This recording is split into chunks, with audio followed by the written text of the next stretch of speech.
Situé sur la côte ouest de l'Afrique, le Sénégal est un pays au climat varié et à la culture atypique de la fameuse capitale de Dakar. À l'ancienne ville Saint-Louis, il est clair qu'il y a plein de choses à découvrir et à apprendre sur ce pays. Voilà en exclusivité des faits intéressants sur le Sénégal, les amis. Si cette vidéo vous plaît, pensez à mettre un j'aime, c'est le meilleur moyen de nous soutenir et c'est gratuit. Dites-nous de quel pays vous voulez qu'on parle en vidéo et surtout, n'hésitez pas à vous abonner à notre chaîne et à activer la cloche des notifications pour être mis au courant dès qu'une nouvelle vidéo sort.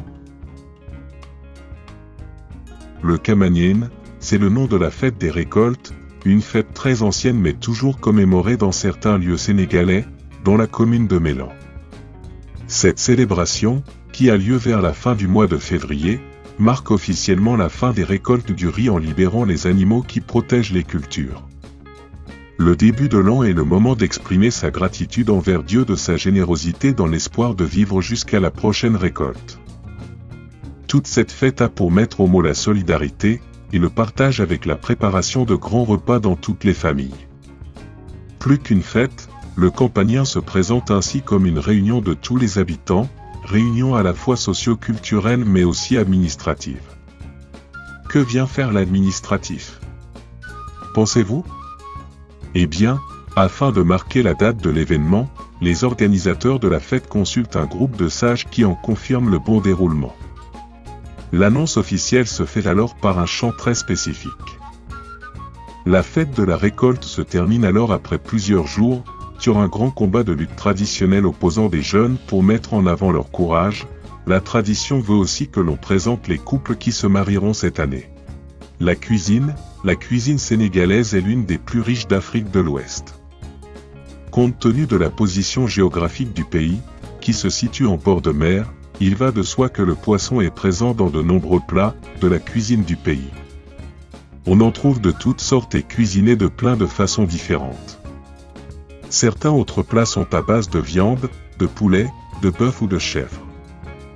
Dans certaines régions du pays, le riz est un aliment très important et presque considéré comme sacré tant il est le symbole de l'unité et de la puissance. C'est pour cela qu'on le trouve comme accompagnement ou comme partie intégrante des recettes traditionnelles du pays.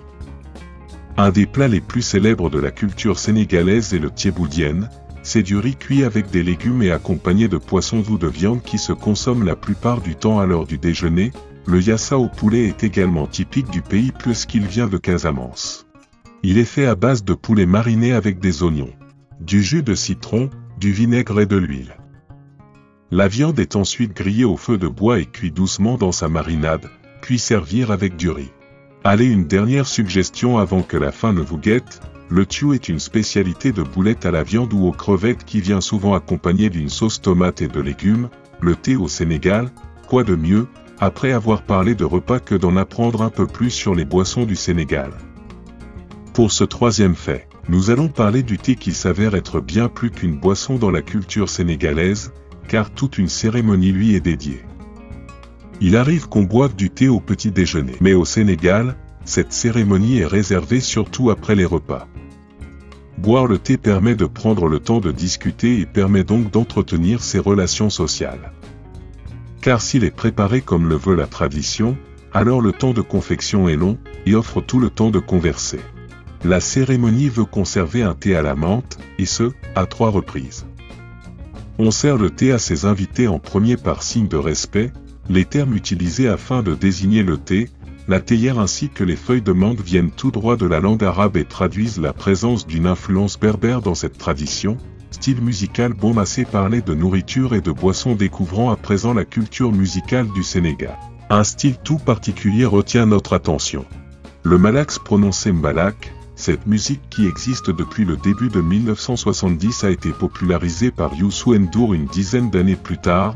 Dans les années 80, cet homme a ainsi hérité du titre de roi du mbalak pour avoir eu un grand succès dans ce style basé sur les percussions dont le tama et le sabar. La technique du mala vient en partie des musiques de la branche religieuse Wolof, qui est liée à l'islam et dont le développement au Sénégal a lieu depuis sa création en 1850. D'autres styles musicaux sont aussi très écoutés au Sénégal, comme la musique traditionnelle, le rap ou encore la salsa, mais aussi les musiques des îles comme le zouk, le cabo, love etc., des enterrements festifs, pas de pleurs ni de cris chez les Diola, une grande partie du peuple sénégalais lors des funérailles. Bien au contraire, on danse et on chante, car on estime que cela facilite le passage vers l'au-delà et que cela permet de célébrer la vie du défunt. Cette joie s'explique car, dans la tradition Diola, la mort n'est pas la fin de la vie pour les hommes. En effet, c'est plutôt le début d'un voyage qui va les conduire auprès des ancêtres. C'est pourquoi les cérémonies funèbres se veulent plus festives qu'autre chose. Dès l'annonce d'un décès, on veille toute la nuit avec des chants traditionnels pour prévenir les ancêtres de la perte. Et dès le lendemain, toute la journée est dédiée à la danse et aux chants qui vantent les mérites de la personne disparue. La dépouille est alors sortie de la maison et emmenée dans un cercueil par 4 porteurs qui performeront des pas de danse pendant cette cérémonie. Des cadeaux sont offerts aux morts, ou plutôt à son âme, afin de l'accompagner dans l'au-delà. Enfin, un autre rituel est organisé plus tard auprès d'un fétiche. Pour permettre à l'âme du disparu de rejoindre ses ancêtres, la famille apporte des offrandes comme des denrées ainsi qu'un objet qui était cher au défunt pour lui permettre de s'en servir malgré sa mort. Une stabilité politique après un passé colonial pour les 6e et 7e faits qui suivent, accent fait sur la politique ainsi que sur l'aspect administratif du pays. Il faut savoir que le Sénégal est l'un des rares pays africains à ne pas avoir connu de coup d'État depuis son indépendance en 1958. Ce pays connaît une stabilité politique impressionnante, surtout lorsque l'on connaît son passé. Ancienne colonie française, le Sénégal devient indépendant, avec à sa tête Léopold Sédar Senghor. Or ce dernier quitte volontairement le pouvoir en 1980 au profit de son premier ministre qui a été réélu 3 fois de suite en 2000, c'est Abdoulaye Wade qui prend le flambeau avec une politique démocratique pour la première fois en 40 ans. On fait un bond dans le temps et en 2019 Macky Sall, président depuis 2012, a pu se représenter face à ses 2 principaux rivaux qui ont été évincés à cause des affaires judiciaires. Autant est-ce que très peu de pays gardent leurs dirigeants de manière aussi pérenne. L'agriculture au cœur du pays. Le Sénégal connaît un grand potentiel agricole avec près de 4 millions d'hectares de terres cultivables, soit 19% du territoire et une politique de renforcement qui tend vers l'autosuffisance alimentaire. Notamment l'agriculture sénégalaise est largement reconnue grâce aux abondantes ressources du pays, notamment dans la production de céréales. Des 4 millions d'hectares disponibles, seuls 2,5 hectares sont mis en valeur et servent à l'agriculture de manière annuelle. Si l'agriculture a une telle importance pour le Sénégal, c'est car elle constitue de pilier fondamental sa politique de développement. En effet, le potentiel agricole donne toutes les cartes en main au Sénégal pour devenir une concurrence importante et assurer une sécurité économique en jouant sur la scène mondiale du marché. Un lieu mythique, Colonne est situé à Kolibentuas, une ville à la frontière entre la Gambie et le Sénégal. Le mythe de ce lieu vient de 2 frères vivent donc à Kovi et qu'ils étaient de grands hommes spirituels selon des sources fiables. Ces 2 frères qui avaient un serviteur et un forgeron aidaient beaucoup de gens à résoudre leurs problèmes personnels grâce à leur bonté. À leur mort, ils furent tous les 4 en série dans le village. Pas un même endroit précis où 3 arbres se font face. Suite à cela, les habitants ont commencé à placer des offrandes sous les arbres près des tombes en espérant que leurs problèmes se résolût.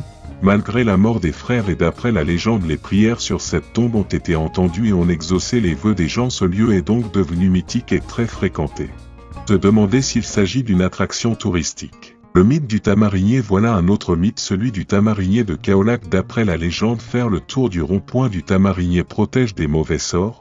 Cette alliance n'est pas si ancienne car elle nous vient de 1919. À cette époque, un homme très fatigué d'une longue marche décida de s'arrêter sous un arbre pour se reposer, mais il fut mystérieusement, lorsqu'on a voulu abattre l'arbre, du sang aurait giclé de celui-ci. Le lendemain, ceux qui avaient donné des coups de hache pour couper ces arbres ont tout fini par mourir mystérieuse. La souche de ce tamarinier a été laissée telle qu'elle est. Un rond-point a été construit autour d'eux. Puis ce mythe persiste dans le quartier bien qu'elle ne soit plus très populaire. Le secteur mine. Finissons cette vidéo avec un fait industriel sur le Sénégal. En effet, le secteur minier là-bas un grand potentiel qui ne demande qu'à être investi.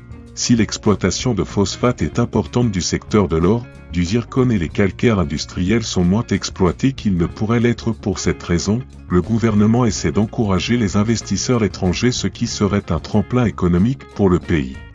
Les sous-sols du territoire sont très riches et renferment des ressources, comme des métaux précieux tels que des minéraux lourds comme le titane ou le zircon et des métaux de base comme le cuivre, le chrome ou encore le nickel. Mais ce n'est pas tout, le Sénégal abrite aussi de grands gisements de fer mais à plus de 750 millions de tonnes. Alors lequel de ces faits vous a le plus marqué?